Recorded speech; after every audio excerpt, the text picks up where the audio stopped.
Welcome into the PHNX Bets Daily Podcast, presented by the DraftKings Sportsbook app, an official sports betting partner of the NFL. Don't forget to hit that like button, subscribe wherever you get your podcasts, leave a 5-star review. I'm Johnny Venerable. I've got my guy Shawn in studio today. What's up, Shawn? It's our first show together.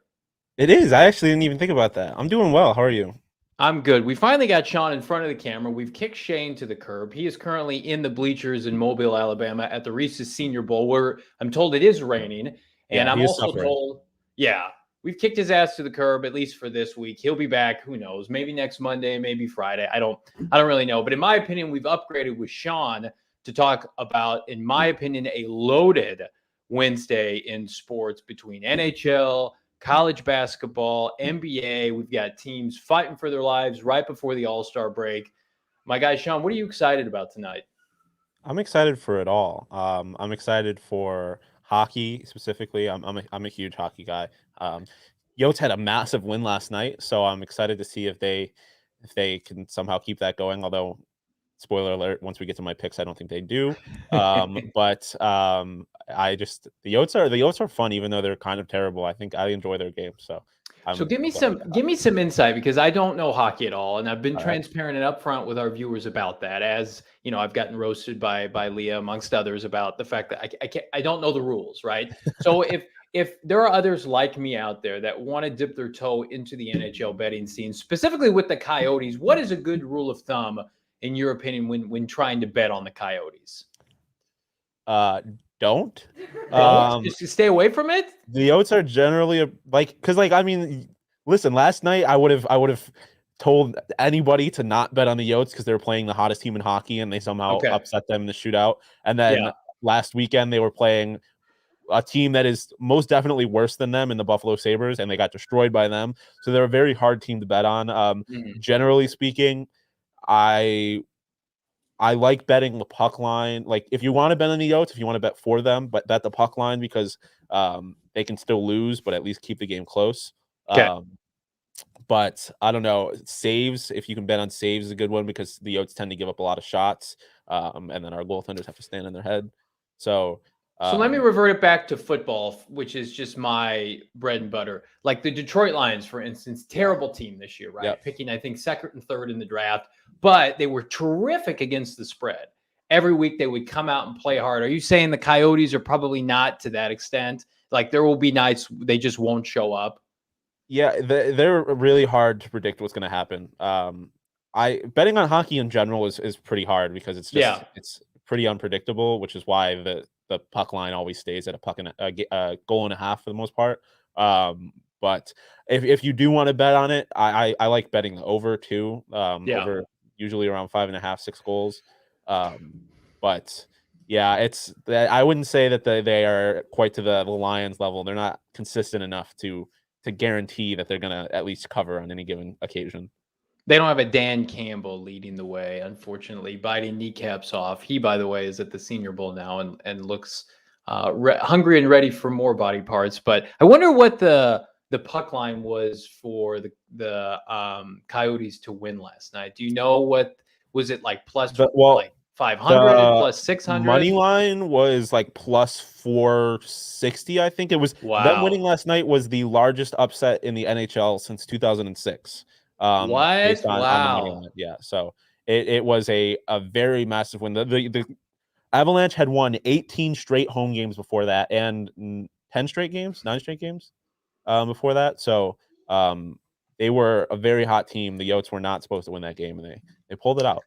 Yeah, well, a quick reminder, you can make bets like that, plus 460, goodness gracious, and more at the DraftKings Sportsbook app. Speaking of that, the moment we've been waiting for since September is finally here. In honor of the big game, the DraftKings Sportsbook, an official sports betting partner of Super Bowl 56, is giving new customers 56-1 odds on either team. Bet just $5 to get 280 in free bets if your team wins. Now, if you're not a new customer like Shawn, myself, a couple of gambling degenerates, you can experience Super Bowl 56 with what we call same game parlays. That's when you combine multiple bets from the same game for a much bigger payout. The more legs you add, the more money you can win. DraftKings is safe, secure, and reliable. And best of all, you can deposit your cash whenever you want. Just did a transaction the other day. It was in my PayPal account in a mere minutes. Download the DraftKings Sportsbook app, use promo code PHNX, and get 56-1 odds on either team. 21 or over, Arizona only. Gambling problem, call 1-800-NEXT-STEPS. New customers only. Eligibility restrictions apply. See DraftKings.com/sportsbook for details. Well, Shawn, you got me fired up to talk hockey, even though I don't know a damn thing about it. Can we start with your picks tonight? Because I know it does include some NHL action. It does. I have one pick in there, Flames minus 1.5. If this doesn't hit, I'm blaming Petey because he was the inspiration for this pick. But he talked a little bit last night on the PHNX Coyote show about how this is a back-to-back. The Flames also have a back-to-back too, I believe, but the Flames are just a really good team. They're points percentage-wise, they're one of the best teams in the NHL. This is both their last games before the All-Star break, and Petey talked a little bit again about kind of the getaway game. They're here. They probably have family in town, already kind of looking forward to their vacation. So I just feel like the potential for a Coyotes letdown after the big game last night is really high. And I just think the Flames are going to kind of walk all over the Coyotes. So that's my hockey. Those big emotional victories do tend to lead themselves to a letdown the following day or week. Especially with the Coyotes, who in general are not a good team. So picking for them to lose, generally speaking, is a safe bet, but especially coming off of such an emotional win. I love Leah laughing after that statement. They're just not a good team. I mean, they're not. They're really not supposed to be. They're not supposed to be. They had no right to win last night, but they did, which was really fun. Yeah. But yeah, that's why I think the Flames minus a goal and a half is. That should be like everybody's lock today. You've talked me into making that bet after this show. Hey, listen, I feel like we've got a 5-0 loss coming their way for sure. Yeah, it would not surprise me. But to my other picks, I have Grizzlies minus 3.5. They're in New York playing the Knicks. I'm not Shane. I don't really like the Knicks. I don't like betting on the Knicks. I just think the Grizzlies.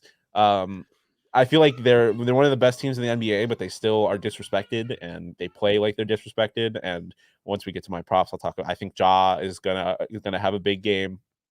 And so I like the Grizzlies to win this game by a decent amount. If this was at 4 or 5, I would still pick the Grizzlies here. So I like that one. And then NC State is playing my alma mater, the Syracuse Orange, and Syracuse is just, as much as it pains me, one of the most fraudulent teams in the country. They just had like a massive offensive outburst against Wake Forest, I believe, but the game before that, they lost to arguably the worst Power 5 team in the country in Pittsburgh. They're just a really inconsistent team, and the odds that they put together 2 really good offensive performances, I don't like. I could definitely see NC State blowing them out in this game. It only being at -2, I like that a lot. Oh yeah, Syracuse is a big-time fraud. You hate to see that. You hate to see a guy crush his alma mater.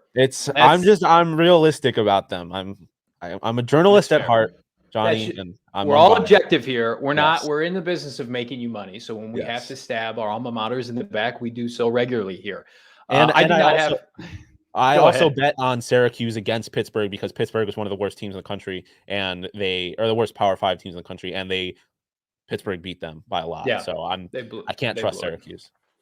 My alma mater, Illinois State, has the longest NCAA tournament drought in the Missouri Valley Conference. So I take ample opportunity to dog on them. And as we get closer to tournament season, I will do that regularly. I haven't done that yet because they get about 5 fans at their game, which you hate to see. All right, but what you do love to see are my picks. I'm going exclusively today in the NBA.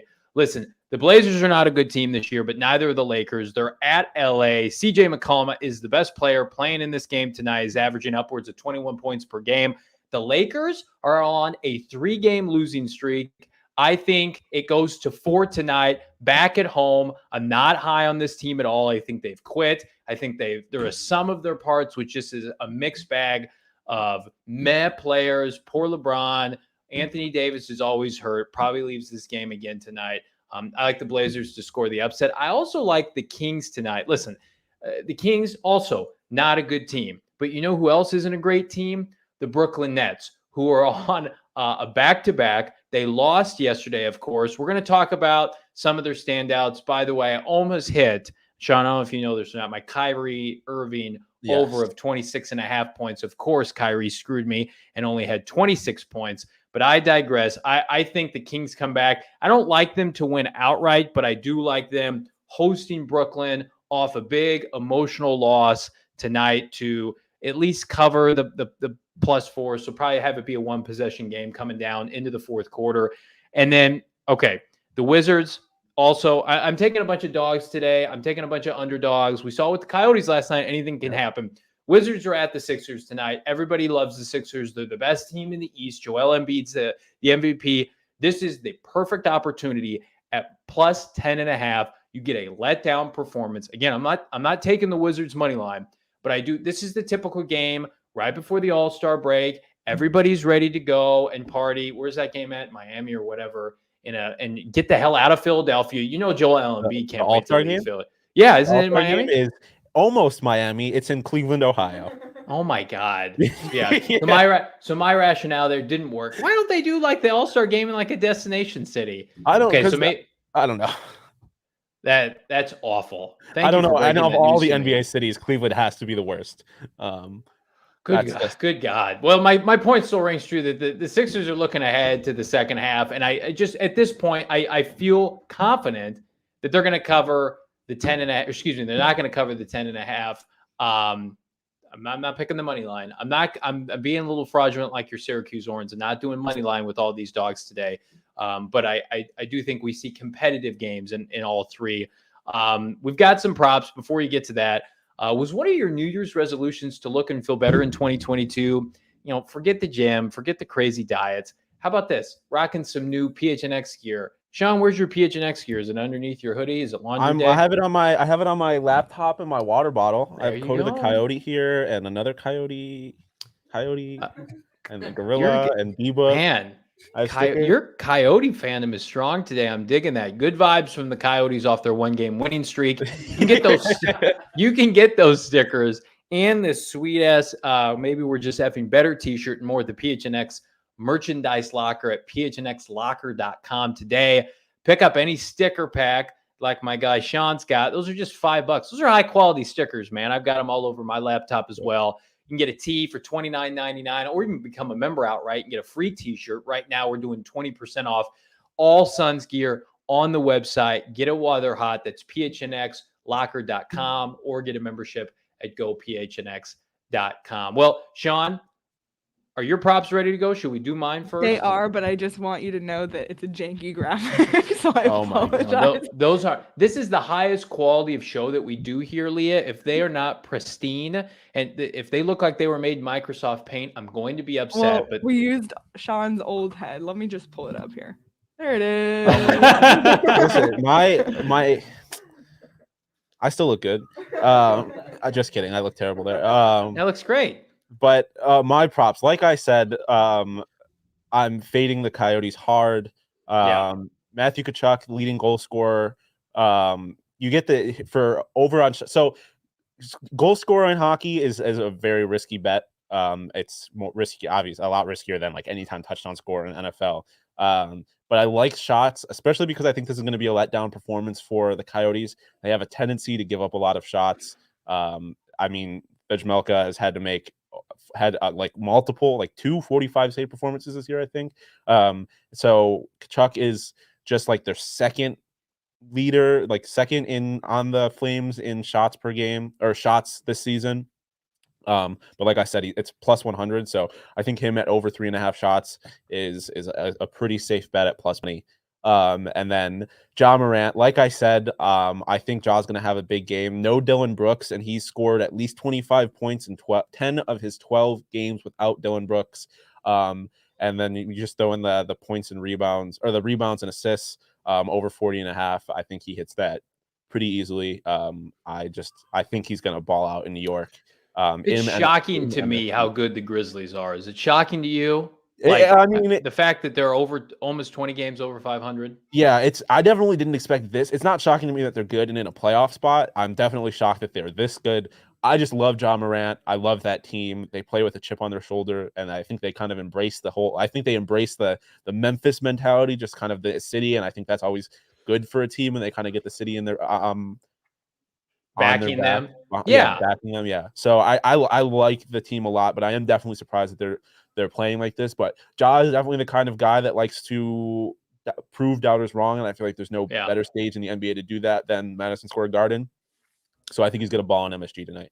I think it's great when a player like that lands in a city like that, in a state like that, and they get the publicity they need. Like it's the same thing with Devin Booker and the Suns. Not everybody needs to go to LA or New York or Chicago. All right, I've got some props, some tasty nuggets in the NBA side of things. I mentioned CJ McCollum. I think he has a monster performance tonight in the realm of 25, 26, 27. Again, in a Trailblazer, what I think will end up being a Trailblazer win, but I didn't take the money line because I am a fraud, but I do think McCollum balls out. James Harden plays tonight, and his season average is 22 points. And I think the Brooklyn Nets have a chance to get embarrassed against a bad Kings team tonight. You know, he and Kyrie are going to be chucking up shots at will. Kyrie's going to be ball dominant like he was the other night, last night against the Phoenix Suns. So in my opinion, I think James Harden has a foot out the door. I think this is his last year with Brooklyn. You try to play hero ball on a team with too many ball dominant players, it's not going to go well for you. He needs to be the focal point. I think he's going to realize that. I think he's going to walk. I think we're starting to see that erosion here soon. But that's all we got for you today on PHNX Bets Daily. Shawn, thanks so much for joining me, my man. Thank you for having me. I enjoy it, especially without Shane. Yes, he is lingering in the background like a ghost in the night with that photo that haunts my dreams behind you. What do you mean? This isn't Shane. This is Jebediah Beauregard. Somehow that made an appearance on the show. But, of course, check out the fine work that our GM Saul Bookman and Shane are doing right now live at the Senior Bowl. We'll have a presence there throughout the duration of the week. We'll talk about it today live, PHNX Cardinals, 3 p.m. But this is Bets. Bets is back tomorrow at noon. So be sure to like, subscribe, leave a 5-star review anywhere you get your podcasts. We'll see you tomorrow. Thanks, guys.